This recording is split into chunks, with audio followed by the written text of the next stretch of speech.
To me, fake news has become too broad, and I blame that on both the president and the reporters equally.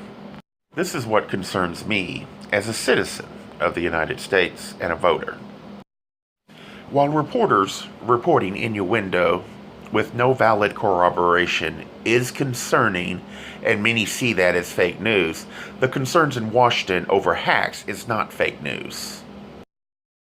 We should understand, or at least strive to understand, the fake part is the assumption that it is a conspiracy that embroils the president. There has been contacts, but contacts does not mean the contacts were wrong or inappropriate. We just don't know yet. This isn't a subject that is well handled with the usual reporters' bumper sticker news coverage. It is complex, and I am concerned with the assumption in reporting that innuendo alone is proof. They may not believe that is what they are doing, but listeners are assuming the commentary is evidence, and that is what is dangerous. I do not believe that this is intentional by the media. I just believe that they are so consumed at being the first to get the information out there that they jump too fast and are not following the proper procedures at finding backup for the innuendo. Remember, the biggest problem of 2016 was the deranged commentary of the news media that one candidate could not lose, even though every credible poll showed a razor-thin election and that turnout was going to be of major importance.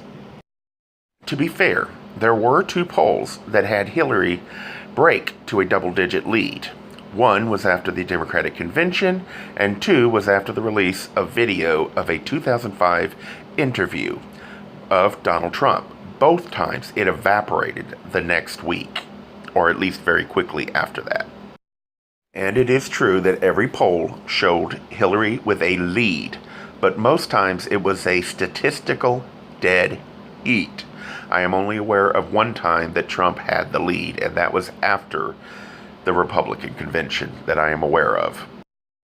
As far as I can tell, if it was a conspiracy involving Russia, the media makes more sense as a co-conspirator. Hillary Clinton did a relatively good job. However, her husband meeting on the tarmac with Loretta Lynch was incredibly moronic and showed a lot of contempt for the voters, thinking that we wouldn't care. Trump, however, his mouth gets him into trouble every time. Both of them did more damage to themselves than to the other person. As for the media, they also, as I've said it before, this commentary was insane and it should not have happened. What made Donald Trump president was 40% of the voters did not vote.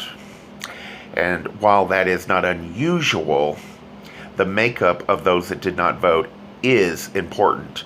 I believe Trump maximized his turnout, and that was done at the help of the media.